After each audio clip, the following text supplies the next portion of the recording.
une nouvelle dynamique qui s'instaure en fonction de cet allègement du poids démographique. Et puis on parle de l'immigration. L'immigration, on sait que, au moins depuis une décennie, l'immigration vers l'étranger, notamment vers l'Europe, il y a un certain pâlissement et que ce qui devient de plus en plus important, c'est l'immigration intérieure. Et on sait que les ressources de cette immigration intérieure sont faibles. Et par conséquent, ne peuvent que entretenir une population sur place. Donc ce qui reste, c'est les revenus des anciens immigrants qui commencent maintenant à prendre de l'ancienneté. Et je me demande là si les revenus de l'immigration n'ont pas un effet négatif. Un effet négatif dans la mesure, dont j'explique, dans la mesure où la famille se contente des revenus de l'immigré et l'utilise dans des fins de consommation au lieu qu'ils soient utilisés dans de l'investissement. En ce cas, et dans ce cas, et dans cette situation, j'ai vu dans certains nombres de doigts le dire, moi je ne connais pas les oasis, mais ce sont seulement des hypothèses. Dans certaines situations, dans le dire, il y a cette situation. C'est que tout l'argent envoyé est consommé dans l'amélioration de l'ameublement, dans l'amélioration du logement, des équipements ménagers, etc. Donc l'amélioration des conditions de vie, et on laisse la terre en abandon. Donc tout cela était des questions que je pose à tout le monde. Au débat, oui, merci. Monsieur Edith, pardon. Non, moi je voudrais m'adresser de la même manière que la priaiserie au dernier moment, c'est-à-dire soulever des questions d'ordre général tout en passant par des exemples concrets. Je commencerai d'abord par M. Melki. Je crois qu'il y a une donnée générale. Quand on constate la situation des oasis ou du sud, du grand sud, c'est-à-dire depuis la dorsale sud-atlantique, on a constaté, ça durant tout le XXe siècle, que le mouvement de la population, la mobilité spatiale de la population marocaine était d'un axe sud-nord, nord-ouest. Moi je repose la question, y a-t-il une fatalité physique qui condamne ceux du sud à vivre au nord? Y a-t-il une fatalité dont l'explication que tu soulèves? Tu dis qu'il y a des conditions écologiques qui ont un impact qui est certain sur les habitants. Moi je dis que dans le contexte social, historique que passe ou que vit le Maroc actuel, on devrait reposer la question.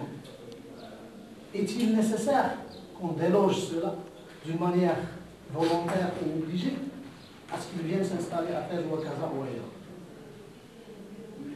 Moi je constate que durant la dernière décennie, ou du moins depuis 1975, le mouvement ou le flux humain s'oriente de plus en plus vers le sud, vers le nouveau sud, c'est-à-dire le Sahara. Quand on voit le nombre de Marocains du nord qui sont partis sur le sud, et pas seulement les militaires, quand on voit l'évolution du taux d'accroissement des villes du Sahara, on doit se reposer la question, est-ce que les conditions écologiques ont un impact certain et sûr? Moi je dis, c'est sûr que le milieu naturel a un impact sur la mobilité spatiale de la population. Mais est-ce qu'il ne faudrait pas d'autres moyens de lutte contre le phénomène migratoire? Il s'est avéré, et les études économiques l'ont démontré aujourd'hui, que l'attraction humaine suit la répartition spatiale du capital. On injecte des capitaux dans une zone déterminée, qu'elle soit favorable ou défavorable, et même à l'extrême défavorable, l'exemple du Sahara algérien ou du Golfe, il y a attroupement, il y a affluence de la population. Ils viennent là parce que chez eux, ils n'ont pas d'autre chose. Et là, de deux, on l'a vu, peut-être l'exemple de Figuig et l'exception, mais pourquoi ne pas devenir la règle aussi? Du moment qu'il y a injection de capitaux, il y a les gens qui reviennent. Il y a reunification de l'espace agricole, il y a investissement dans l'agriculture, quitte à ce que des fois on ait des mécanismes inverses. Introduction de la motopompe, aspersion donc diminution du niveau de la nappe phréatique, conséquences malheureuses pour ceux qui ne peuvent pas entamer le processus, etc. Donc je soulève la question globale, si vous voulez, pas spécialement destinée à M. Zinabi. En ce qui concerne l'exposé de M. Zinabi, j'ai beaucoup apprécié la manière dont il a révélé l'impact négatif de l'État. On se retrouve finalement face à d'autres situations similaires, que ce soit dans le cas final ou ailleurs. Là, on est devant un projet de moyenne envergure ou de petite envergure. Quand on voit le nombre d'hectares quand même indiqué, ce n'est pas le cas final ni le DRA ou la région de l'Ouest.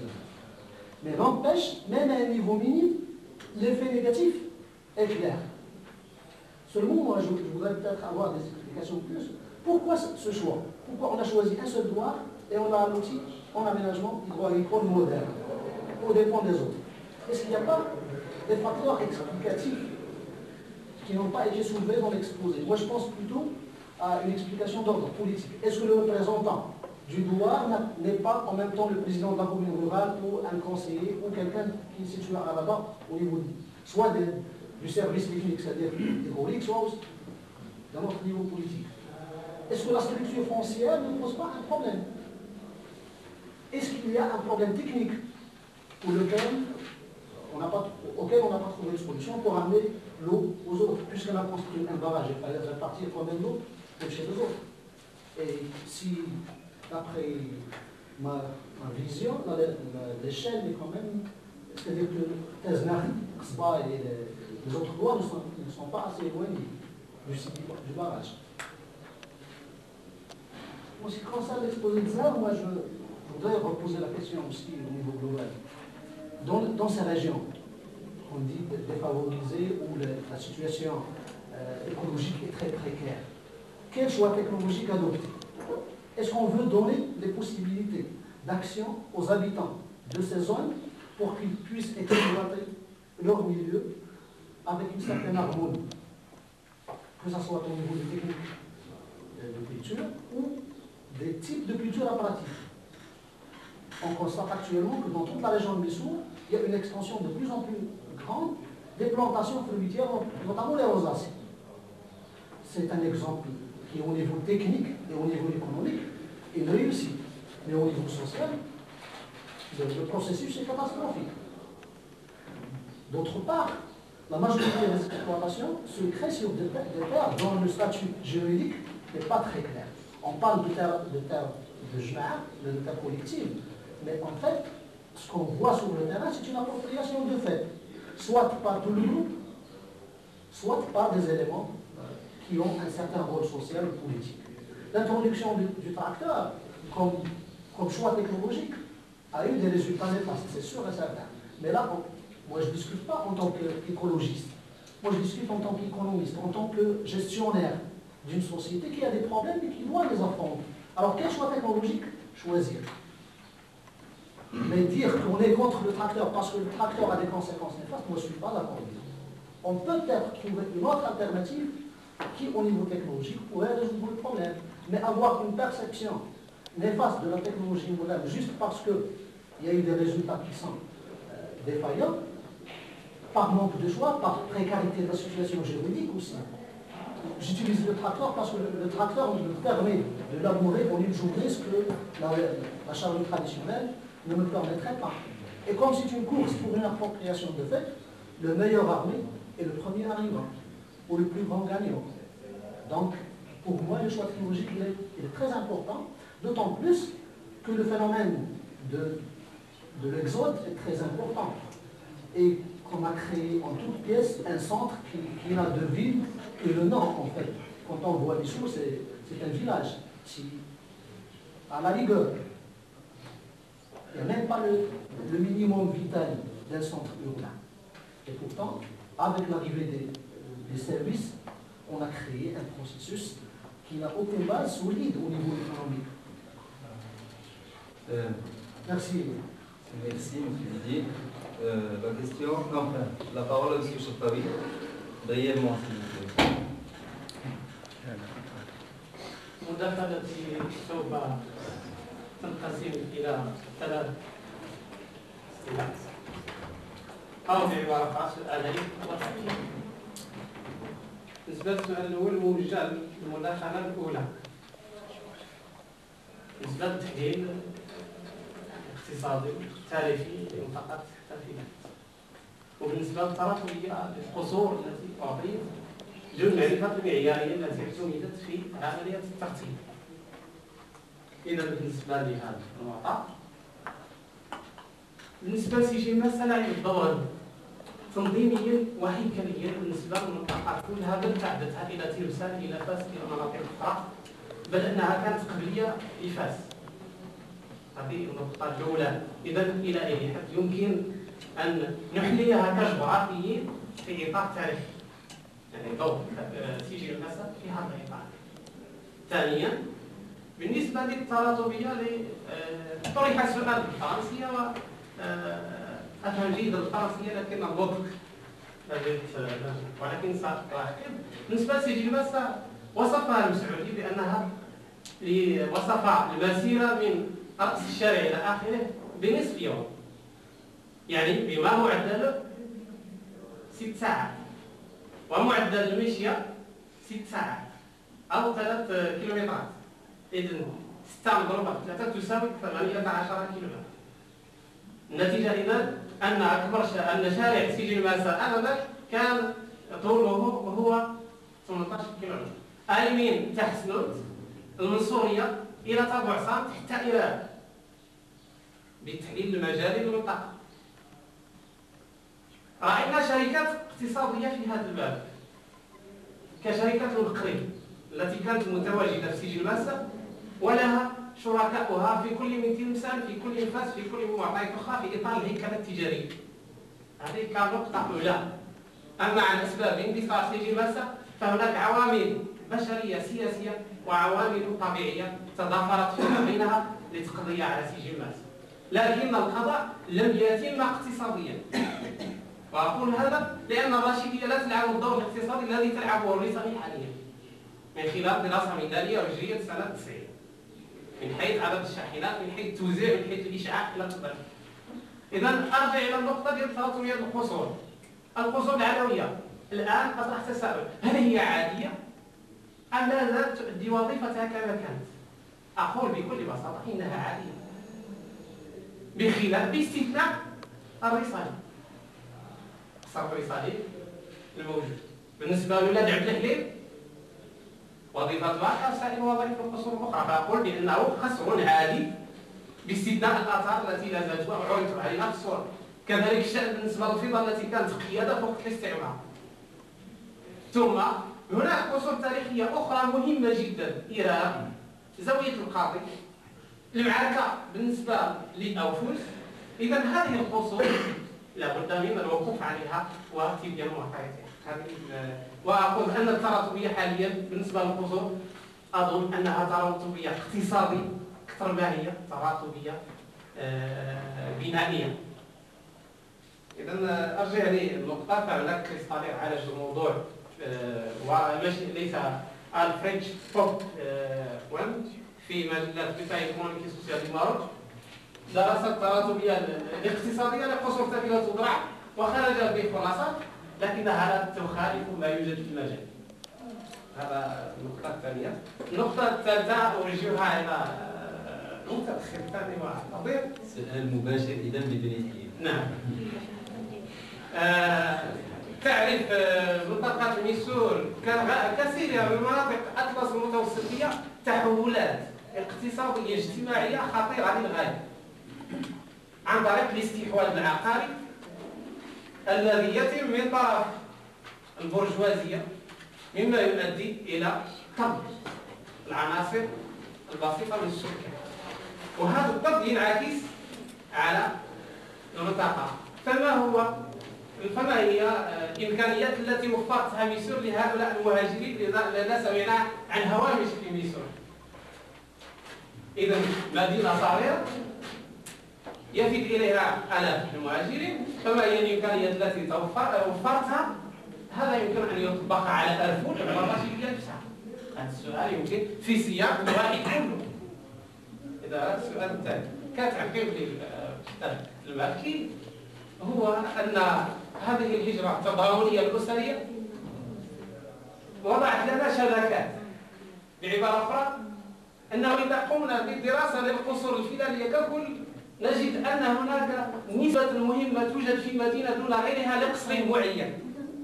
وانطلاقا من دراسة أجريت في سنة 89 وجدت بالنسبة لثلاث قصور مثلا، وهي قصر مجرشة، قصر شقارنة، وقصر ولاد عبد الرحمن، واخترتها كنماذج من منطقة جبيل بني محمد، منطقة الثانية والتابعة للديوس، ثم منطقة الغرفة لأسباب محلية طبعا. فوجدت أن مثلا بالنسبة للمجرشة بوجود سكانها كثرة في الناس بنسبة 25.6%. المهاجرون، وأقول المهاجرون الدائم والذين هاجروا بصفة رسمية، ومن خلالها الدراسة تبين أن 177 أسرة من ولاد عبد الرحمن أفرادت القصر خلال 30 سنة من 60 إلى 90. وأن النمو الديموغرافي الحالي هو 0.80%. إذا انطلاق ثم قصر بوجرشة ولاد عبد الرحمن أغلبية فيه فاس، والبوجرشة أغلبية في الكمات، شقارنة أغلبية في ميدان بنسبة 27% من الأسر المهاجرة. ثم إذا تتبعت المسار وجد مثلا المعاضد بالنسبة للرفود موجودة بكثرة في الرباط. نفس إذا هذه المعطيات التي تميز هنا التضامن الأسري يلعب دورا كبيرا في هذا الباب. السؤال المطروح إلى أي حد اندمج هؤلاء المهاجرون في الحواضر التي هاجروا إليها؟ شكرا جزيلا. الأستاذ هارون. Bref, ma première question est destinée à M. Tawchik. Vous avez parlé de la première composante passée et présent, l'évolution du commerce, Sijin Massa, Bouham a été de Sijin Massa. Vous n'avez pas parlé du centre de Rissani actuellement. Pour moi, le centre de Rissani, c'est l'exemple d'un centre éloigné, mais qui est pris en charge par ces siens, par le capital local, et qui vit très bien, qui concurrence même les services offerts par la ville de Rachidia, et que l'on peut comparer, s'il le faut, au centre de Figui. Ma deuxième question à M. Azhar, on est en train, on essaie de nous faire comprendre que l'Oasis, peut-être défini, ou bien le terme Oasis, peut-être abondé, à toutes les régions qui ont présentent des signes de ressemblance. Nous avons vu ça avec M. Tinza. Je pense qu'il est difficile de donner, d'accorder le terme de l'Oasis à Missour, par exemple. Il faut bien chercher dans ce point les questions, les caractéristiques qui différencient chaque espace. Pour M. Malki, il nous a donné beaucoup d'informations, c'est pour cela qu'on souhaite avoir encore plus au gouvernement. Et peut-être s'il arrive à nous donner ces informations, il va éclaircir un peu le débat qui se déroule actuellement, l'Oasis en crise ou pas. Est-ce qu'on peut connaître par exemple l'évolution de l'immigration d'Exal ou de Youssef, les étapes, les grandes étapes d'immigration? Est-ce qu'on peut avoir aussi une idée sur les revenus et les effets de l'immigration sur le centre? Parce que comme ça, on pourra mesurer la place, le rôle de l'immigration en rapport, en relation avec d'autres activités telles l'agriculture essentiellement. Merci. شكرا. أستاذ جباري. صعب لأن نفس الأسئلة عاود. أشكرك شكرا جزيلا. أستاذ أزهر. أنا عندي سؤال واحد أستاذ مالكي وسؤال أستاذ فيما يتعلق بالسؤال أستاذ مالكي أريد أن أعرف نية المهاجرين، أي الأشخاص الذين يعتبرون مهاجرين. واش الطلبة الجامعيين مثلا ديال المنطقة اللي كيقراو هما مهاجرين لأنهم كيبداو سنة خارج المنطقة، ثم أن فاس هي القطب الهجري لهذه الفئة، من المنطقة. لماذا؟ هناك صواريخ، المهاجر بالفعل لا يذهب نحو المجهول. ثم سؤال اللي حقيقة سبق لي الأستاذ إيلي ولكنني أعربه بجملة أكثر. ما هو السر في تدخل الدولة وبناء السد في المنطقة القريبة من السد؟ هل هناك لوبي ضاغط من القرية القريبة للاستفادة على حساب السفينة؟ شكرا أستاذ زهار. فقبل إعطاء الكلمة للأساتذة المتدخلين حسب ترتيب تنظيم تدخلاتهم الزمني، أعطيني نفسي حرية بصفتي رئيس، حرية إبداء ملاحظة أولى. Moi je pense que le problème qui se pose depuis le début, c'est la définition du développement. Qu'est-ce qu'on appelle développement? Et surtout le développement durable. Parce que le développement que connaissent les oasis, surtout Figuig, comme on l'a pris comme exemple, n'est à mon avis qu'un développement temporaire qui cache la réalité. Et les interventions ont démontré que les investissements qui se font même à Figuig sont faits dans des secteurs de consommation. On élargit la maison, on achète un poste de télévision, et tout ça, c'est pour cacher la réalité et la misère. La question, c'est donc, y a-t-il des limites? Parce que, y a-t-il des limites au développement? Monsieur Eddy suggère d'injecter des capitaux. Mais alors, pour faire quoi? Est-ce que c'est pour développer l'agriculture? Ou alors les injecter dans d'autres secteurs? Et même si on les injecte dans ces secteurs-là, est-ce que les contraintes physiques, sociopolitiques et tout ça sont durables? Est-ce que les flux vers le sud marocain, le Sahara, récupérés, est-ce qu'ils sont vraiment des flux qui vont durer longtemps ou ce sont des conditions spéciales qui déterminent ces flux? Donc je ne vais pas détailler parce que le temps exige et je passe la parole aux intervenants en leur demandant le prix donc peut-être de ne pas donner des réponses directes à chaque question, mais peut-être développer des axes généraux. فإذا أعتقد 10 دقائق ستكون كافية بالنسبة لكل أستاذ متدخل لتوضيح الرأي. 10 minutes, il nous reste seulement 10 minutes pour les réponses. Donc, la première pour chacun. Donc 2 minutes. 3 minutes chacun. L'Ustad Urshid. Peut-être que je n'ai pas beaucoup de questions pour répondre. Il y a une question sur les Haraki. Je donne toujours le nom de l'euro comme introduction parce que c'est une réalité historique et même actuelle aussi. Parce que la plupart des Haraki sont des Hamassa jusqu'à Nidal. La plupart, je dis la plupart. Sinon, il y a un changement social. En ce qui concerne les questions de M. Pop, il y a du question de ruines du Massa, des moyens d'éducation.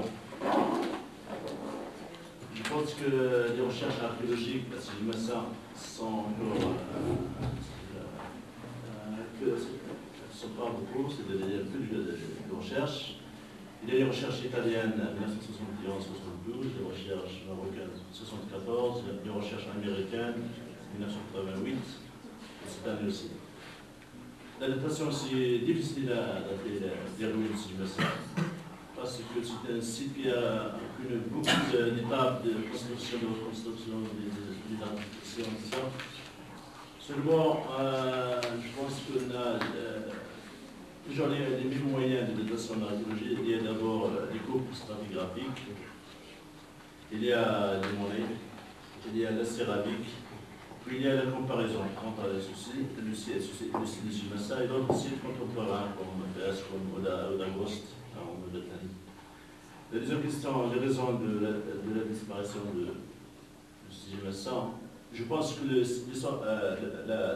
facteur essentiel, c'est le commerce transsaharien, le trafic transsaharien, qui a détourné soit vers l'océan Atlantique, soit les Portugais, puis les Espagnols, les Anglais, tout ça. Puis il y a aussi le détournement de ce trafic vers la région de Draa et vers la région de Nul à Lampan, c'est-à-dire l'actuel Sahara marocain. Ça, c'est le facteur essentiel qui a causé beaucoup de crises, comme par exemple, il y a des troubles sociaux, il y a la faiblesse du contrôle du CGMSA par les Mérinides. Il y avait des troubles qui ont causé la disparition du CGMSA. Ce qui concerne M. Chatraoui, أولا نسأل بالعربية. بما أن طلبت بالنسبة للتصوير يعني يمكن أن نأخذها بعدة محاور.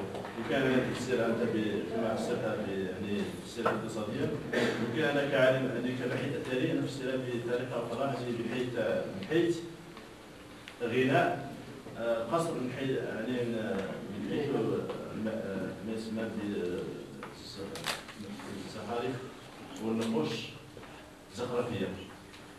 فأنا أول القسم اللي تحتنا من حيث يعني النمط المعماري ديال القصر بالدرجة الأولى. لأن النمط المعماري يعني للقصر يعطي أو هو صورة طبق الأصل للوضعية الاقتصادية والاجتماعية ديال الشخص أو ديال الطبقة أو الفئة الاجتماعية التي كانت تسكن في القصر. يعني نتفق مباشرة يعني محور مباشر هو محور اقتصادي ولكن يعني محور غير مباشر من تفسير الوضعية الاقتصادية. فيما يخص دور السجمسة فهو دور السجمسة يعني كما قلت هناك دورين أساسيين. دور ديال الدولة المستقلة السجمسية يعني بعد الدرارين والمرويين. هنا كان المجال ديال السجمسة يتسع ويضيق حسب قوة السلطان أو قوة السلطة السجمسية. والمرحلة اللي هي المرحلة التبعية للحكم المركزي هنا كذلك كيبقى على حسب الأهمية التي يعطيها الحكم المركزي للسجمسة. ففي عهد المرابطين كانت يعني ذات الأهمية الأولى، كذلك في عهد الموحدين، لكن في عهد المدنيين شوية يعني عقد الأهمية ديالها. Pour M. Ro, je pense que l'exigence de plan, il ne m'a pas décidé de parler de Ressani parce que j'ai même des diapos sur le souk de Ressani. الطريق إذن اختيار بعض الأجوبة التي تبدو إذن يستاهل أفهم. شكرا. حاولت أن أجمع درجة استيلاء كما مشكور على ذلك وكان الله في عون الإجابة عليها ولكن سأعطي فيها رابطا. مفهوم الواحة هذا يبقى إطار الجميع بحيث لا يجب أن نحبسها على جنوب الأطلس. إذا رجعنا إلى اليونيفرساليس فإنها تذهب بها بعيدا عن الفريق. النيل كلها واحة، إيران واحة الإيرانية، الواحة العراقية، في إسبانيا أيضا الواحة الجنوبية. إذن هنا يجب أن نبقى منحبسين في الواحات الجنوب الأطلسية مع اختلافات بالفعل. والتشابه أيضا ليس معيار التشابه. ثم السؤال بالضبط توجه نحو المدينة وتضخمها هذا مهم جدا. أن مدينة ميسور تضخم ساكنتها انطلاقا من 74 عندما أصبحت 30 عاما. عندما حطت الإدارة برحالها في هذه المنطقة أيضا استطلب ذلك مجموعة من الخدمات الإدارية والاجتماعية للسكان. زاد من ذلك تطلع الرعاة المجاورين عندما تأزمت الأوضاع والجفاف وحاولوا أن يهاجروا إليها بحثا للحماية بهذه المدينة، إلا أن الجواب هو أنهم قد تسمروا في الشوارع وتعسكروا في المقاهي ثم أيضا هنا أخذ جملة من المرحوم باسكون، هي أن هذه المدن المتوسطة تعتبر مراكز تخمر اجتماعي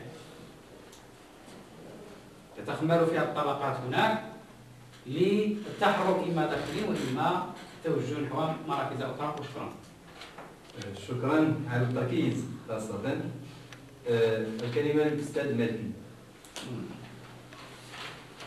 لا يمكن التركيز. نصاب الإجابة على الأسئلة كلها في 5 دقائق. مثل هذا سأحاول أن إجابة عن بعضها فقط.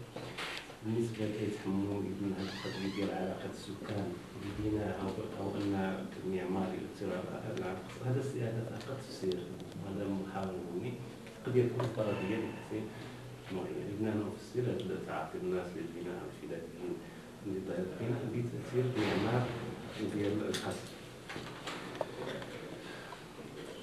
هل يمكن تطبيق عدم وجود ظاهرة عدم تواجد سكان مثلا أو الناس من تكليف من الصافي في فاس ابن عدم، أو هل يمكن سحب هذه الاستنتاج على واحد آخر؟ لا يمكن التعميم بالنسبة للحالة التي درستها واشتريت هذه الظاهرة. بالنسبة للمنهج المتبع لتحديد المهاجر في مكان الوصول، بالنسبة للمهاجر هذا مشكل صعيب، ولكن ينتهي إلى إعطائه التعريف التالي. المهاجر هو الإنسان الذي يعيش ينتقل من المدينة من البادية إلى المدينة قصد العمل، ولكن مع بقاء علاقات مستمرة مع القرية. هذا هو الإنسان المهاجر، ولما يقطع علاقته مع القرية يصبح مهاجر، يصبح مقيما حضريا حتى بالنسبة لإحصاء ديال. ولكن هذه الهجرة تطول من حالة الهجرة كتستمر 30 سنة. إذن عدم المسألة ديال الجماعة الماس السامية، أنا فقط حاولت أن أرد على الدراسة السابقة التي كانت تتحدث عن موت القبلية وموت الجماعة، كتابات الحمودي والباسكال. إذن القول بأنه رغم ادعائنا هناك بعض المظاهر لحياة الجماعة، وأنها يمكن القول بأنها لا زالت تلعب بعض الأدوار، ليست أدوار رئيسية لأننا نتعدى الاختصاصات ولا السلطات، ولكن أدوار إلى حد ما ثانوية، ولكنها تساعد كما قلت على أن الإنسان الذي يشعر أو الذي يترك أولاده مثلا في القصر يشعر بأن إلى حد ما هناك سلطة معينة مكلفة بهم من ناحية أخلاقية إلى حد ما. لذلك فهذا الناس بالنسبة لانفجار الأسرة هل سببه وجود منازل فارغة؟ ربما قلت أن وجود هذه المنازل يسهل عملية الاستقلال لأن الأسرة ليس السبب أنه يسهل. ثم إذا نفس الشيء بالنسبة للأستاذ توشيخ بأن دور الجماعة أصبح ثانوي، فعلا ثانوي ولكن لها دور. إذن الهجرة من الهديس إلى بريطانيا درجتها في الراشدية ونواحيها، لأن لا أستطيع أن أقول بتفصيل دقيق ما هي العلاقة بين الهجرة وقلة الماء، أنه السبب وما هي النتيجة. إذن قلة الماء هي السبب في الهجرة. هذا بالنسبة للهجرة الجديدة التي أحدث عنها إيدي ما كاينش ما نجاوبش.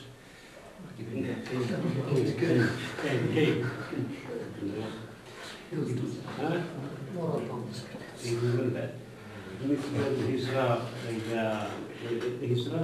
إلى حد ما هناك بعض التكتلات نلاحظها ولها تراجع الشبكات الجديدة.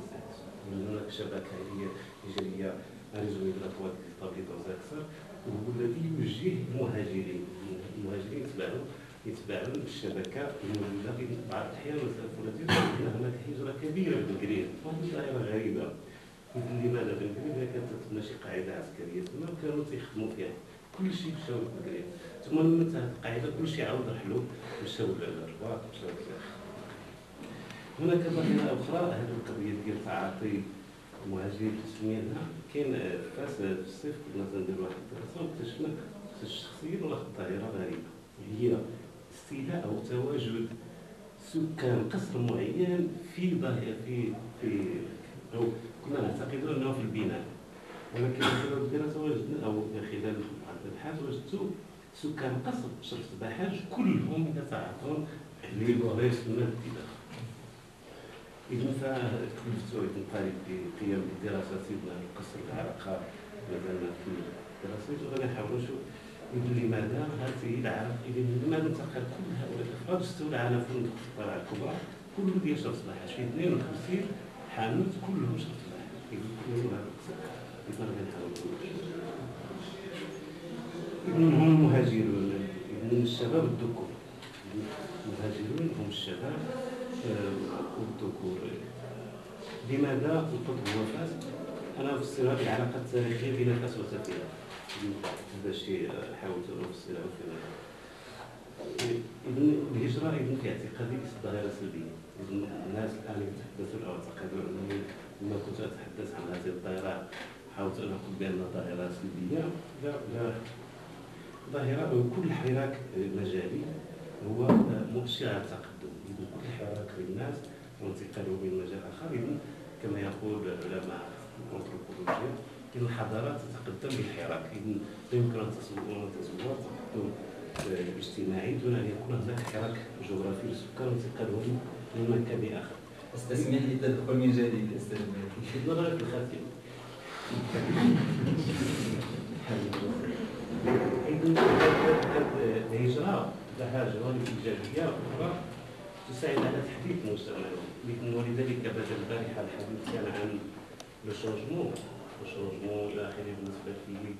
أنا أقول التحديث عن لا مودرنيزاسيون أو لا مودرنيتي أو تحديث المجتمع أو دخول أشياء جديدة، أشكال جديدة من اللباس، أشكال جديدة من الإنارة، أشكال جديدة من نوع ما إلى حد ما هي عملية تحضير للبادية يقوم بها المهاجرون. هذا هو ما نسعى إليه ونحاول. شكرا جزيلا. Monsieur Zaouid. Je remercie M. Pop d'avoir insisté sur un détail que je sautais tout à l'heure.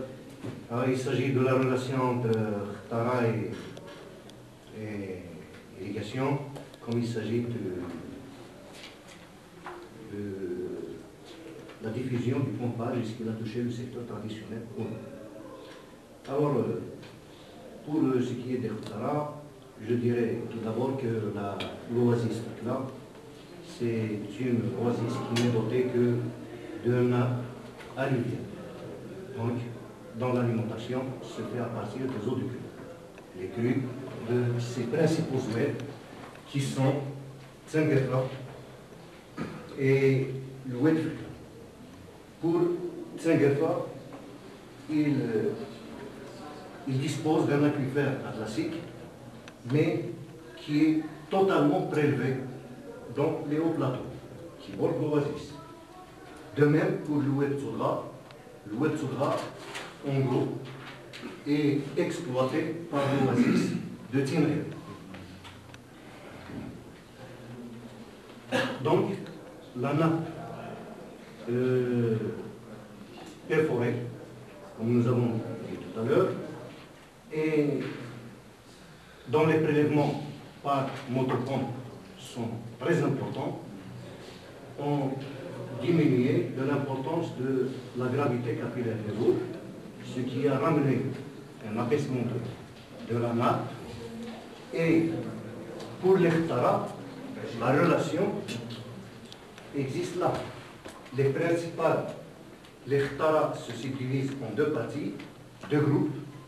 Il y a les Khtara qui prennent leur origine au milieu même de l'oasis, c'est-à-dire de l'oasis qui se répand sur ces plaines alluviales. Donc, avec la nappe qui a baissé, les Khtara sont maintenant à sec. Il y a deux exemples.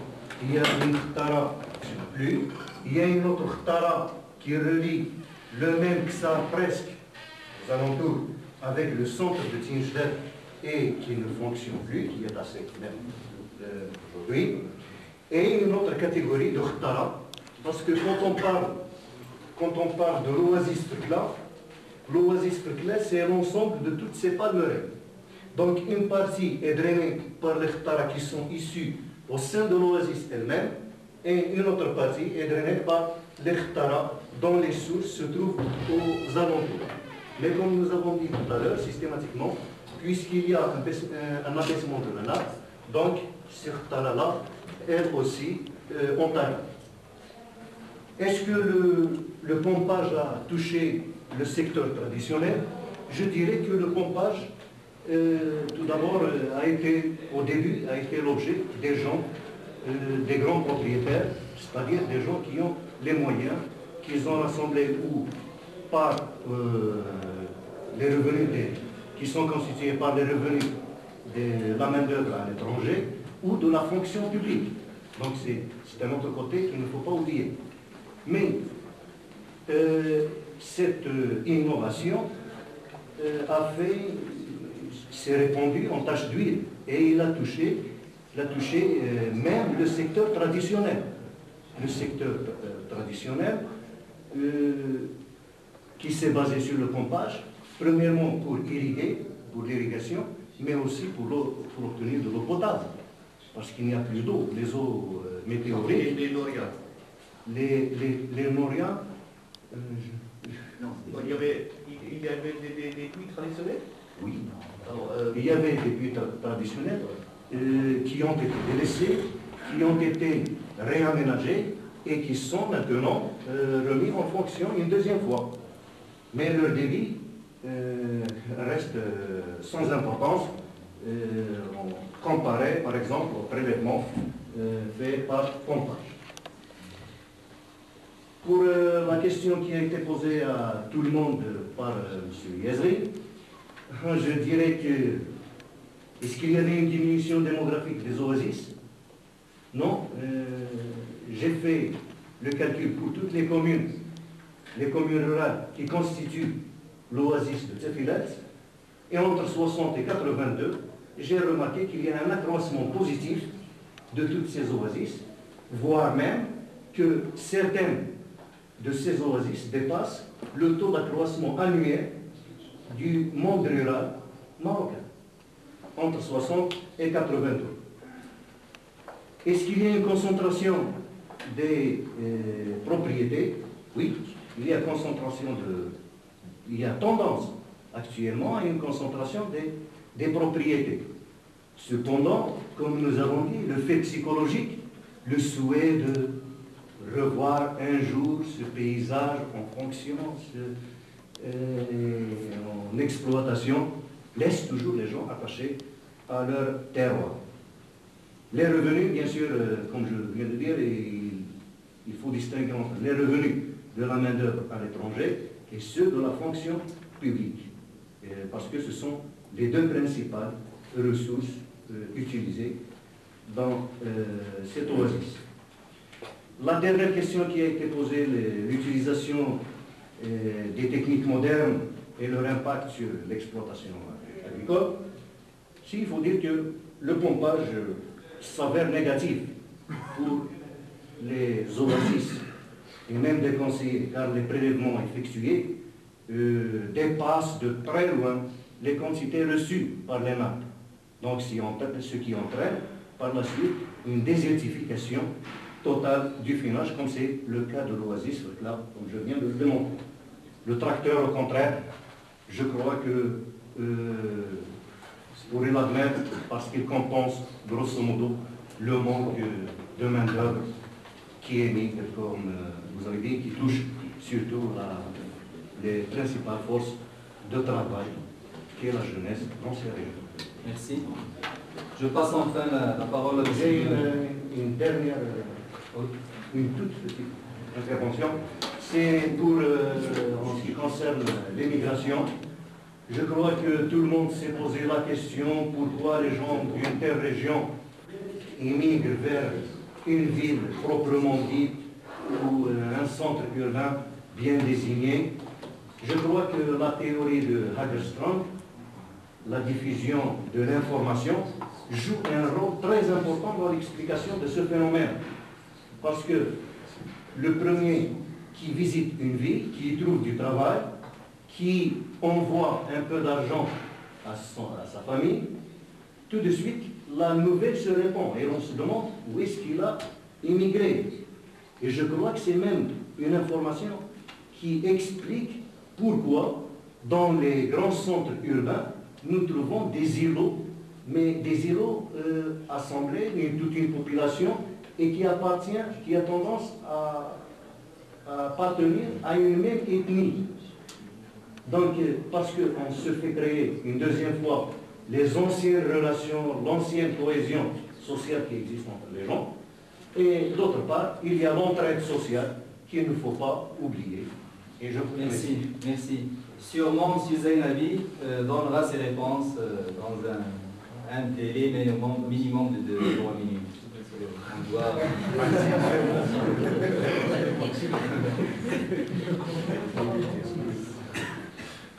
Concernant la question de M.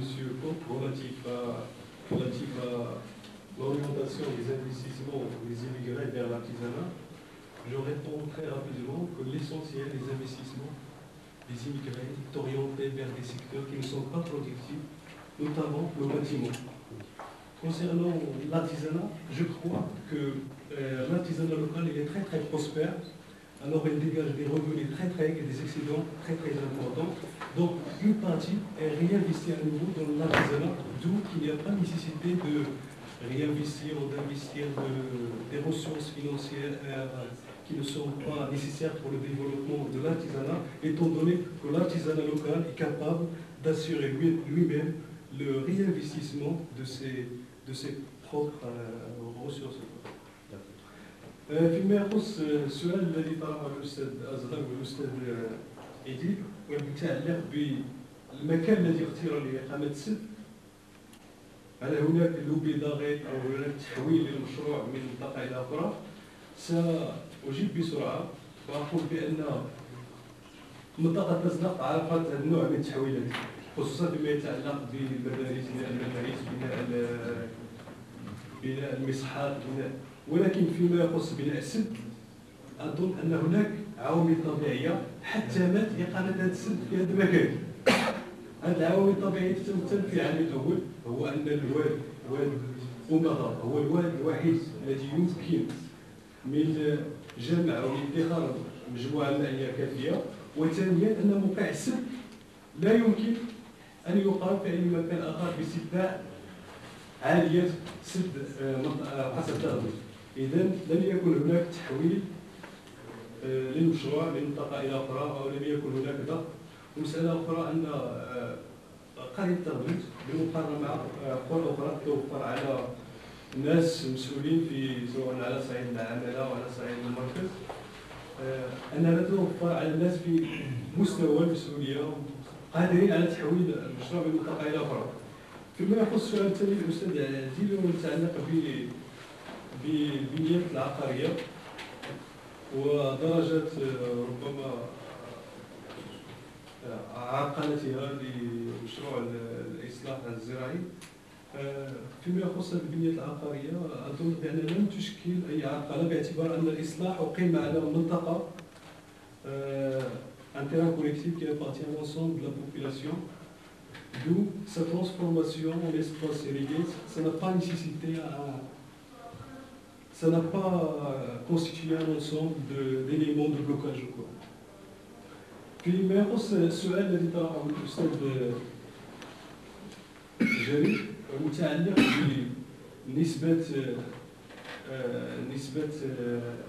المجال الزراعي الذي تملكه فئة بين قوسين كبار الملاكين، في الحقيقة بالنسبة لي لا أعرف وضعية السائدة في منطقة التافهات، ولكن مقارنة بسيطة مع بعض الواحات في ذراع تبين أنه ليس هناك اختلافات كبيرة، لاعتبار مثلا أخذ واحد ترنتة نجد في بعض الأحيان أن 70% من المجال الزراعي كملكية فئة اجتماعية معينة لفئة المرابطين بالشرطة. مثلا في حالة تزنق هناك مجموعة من العوامل أدت إلى نوع من التركز للملكية، ويفسر بالأساس في سيطرة مطلقة للزوايا وتحويل ملكية الزوايا إلى ملكيات فردية، خصوصا نعطي مجموعة من الأمثلة مثلا الزاوية الشرحبيلية التي تملك 10 هكتارات في وحدة تزناق.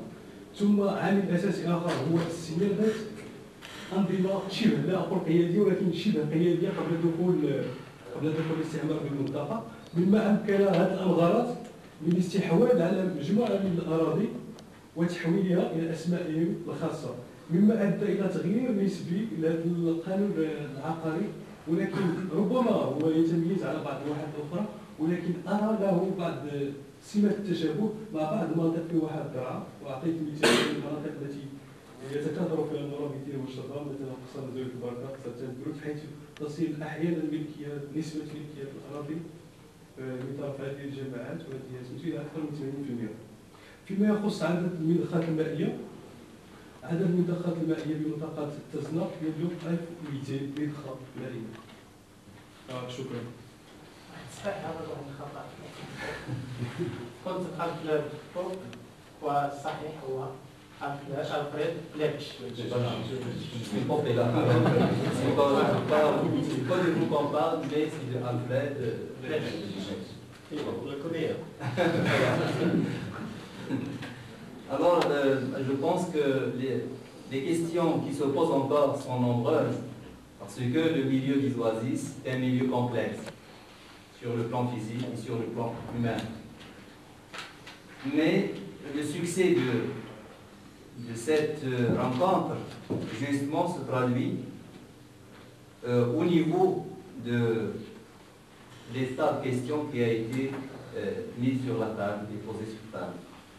Nous avons donc posé des questions, plusieurs, observé des résultats d'études qui ont été exposés, et donc par là, je voudrais, au nom des participants, remercier M. le doyen, remercier le comité d'organisation et tous les professeurs ici présents, que ce soit les intervenants ou les professeurs qui ont contribué au débat très fructueux. Et donc, je voudrais remercier tous ces gens et prier M. le doyen de passer ici pour présider la séance de clôture et passer la parole à M. Jarif, qui présentera la synthèse des principales conclusions qui ont été traitées durant cette في الحقيقة لن أخذ إلا وقتا قليلا لتقديم بعض الخطوط العريضة لحصيلة أشغال هذه الندوة، فذلك يحتاج إلى وقت طويل، خصوصا وأن هذه الندوة كانت غنية بمحتوياتها وبالإشكاليات التي طرحت للمناقشة وتم تقديمها من طرف الإخوان المشاركين. إذن في عجالة أحاول ما أمكن أن أقدم هذه المسودة حول أهم المشاكل أو الاعتبارات التي خرجنا بها من هذه الندوة. أولا نسجل أن هذه الندوة استطاعت أن تحقق أهدافها وتميزت بالغنى، أولا من حيث المواضيع التي تم التطرق إليها، مواضيع طبيعية، اقتصادية، بشرية، اجتماعية وغيرها. ثانيا بتعدد النماذج المدروسة والتي تم تقديمها من طرف المشاركين، مما سمح بالقيام بمقارنة بين هذه النماذج واستخلاص عدد من النتائج الإيجابية. ثالثا استقطاب بعض الإشكاليات الأساسية لاهتمام المشاركين. هذه الإشكاليات يمكن تلخيصها في الري أو تحديث الري في مجال الواحات وانعكاساته الإيجابية أو السلبية على التوازنات البيئية والمجالية، مشكل الهجرة ونتائجها كذلك، إشكالية الانغلاق الجغرافي وتفتح العالم الواحات على باقي التراب الوطني. وقد تبلورت إذن أو تبلور من مناقشة ودراسة هذا التنوع في المواضيع، وإنني لم أقدم جميع المشاكل التي تم التطرق إليها، فقد تبلور قلت بعد مناقشة ذلك ظهور انشغالات رئيسية يمكن اختصارها فيما يلي. أولا السؤال حول احتضار الواحات أم لا، إذا هذا هو السؤال أو الهاجس الذي اتضح من خلال مناقشات الإخوان المشاركين. ديناميزم أو كريز دي زوازيس. ثانيا الواحات كما قلت ليست مجالات منغلقة، فهي بالرغم من موقعها أو مواقعها الهامشية فهي متفتحة. ومن ثم إذا كان من توصية يمكن أن نخرج بها، وهذه اقتراحات بطبيعة الحال والمشاركين هم الذين سيزودون هذه التوصيات، هو تشجيع اللقاءات العلمية بين المهتمين بالواحات أكثر من ما هو موجود حاليا في الساحة المغربية، خصوصا أن هذه مواضيع الواحات لم تنال حظها من الاهتمام بما يكفي. ثم البحث عن إطار تنظيمي يضم المهتمين لتسهيل التواصل بين مختلف الفعاليات والتمكين من جمع رصيد من المعلومات حول الواحات المغربية. وشكرا.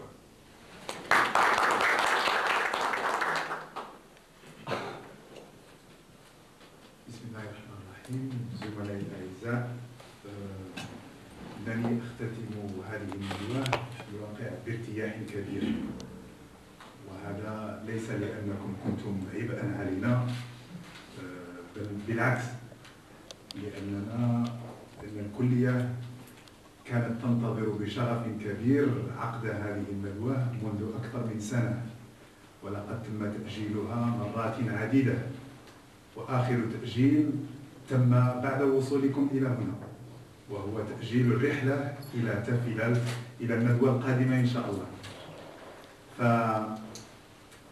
بارتياح كبير أختتمها لأنها انعقدت، وأهنئكم على المستوى الرفيع الذي عرفتم الندوة، وهذا عرفته من خلال الأصداء التي وصلتني، ومن خلال الوقت القصير جدا الذي قضيته معكم هذا المساء، وأمس كذلك كان وقتا قصيرا، لكن بوادر الجد وبوادر الاهتمام الكبير لدى الجميع كانت بارزة. فأهنئكم على هذا المستوى الرفيع، وأشكر كل المشاركين الذين أعطوا العناية المناسبة واللازمة لتحضير مداخلاتهم القيمة. وأخص بالشكر زملائنا الذين حضروا من أماكن جد نائية،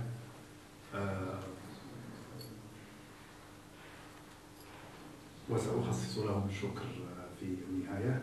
لكن أعدكم كما وعدت الزملاء السابقين بأن الكلية ستعمل جاهدة على نشر أعمال هذه الندوة القيمة، وذلك لتعميم الفائدة للذين لم يتمكنوا من الحضور معكم.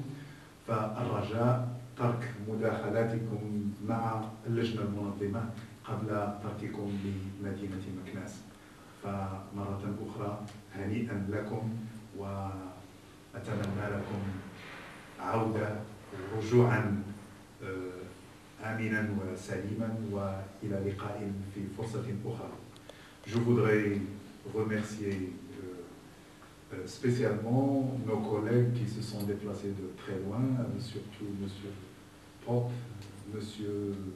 Büchner et M. Jungfer, qui est déjà parti, Jungfer qui est déjà parti.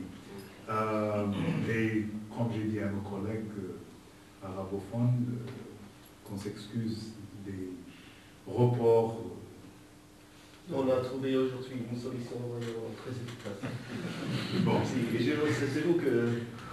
J'ai pensé quand même que ça ne devait pas vous déranger tellement, parce que en étudiant les oasis, le nomadisme n'est pas tellement étrange, c'est un nomadisme dans le temps. Mais, alors, je vous remercie au nom de la faculté, et j'espère qu'on aura l'occasion de se revoir tous avec peut-être une excursion sur les lieux. Merci. C'est aussi à nous de dire un grand merci à vous tous.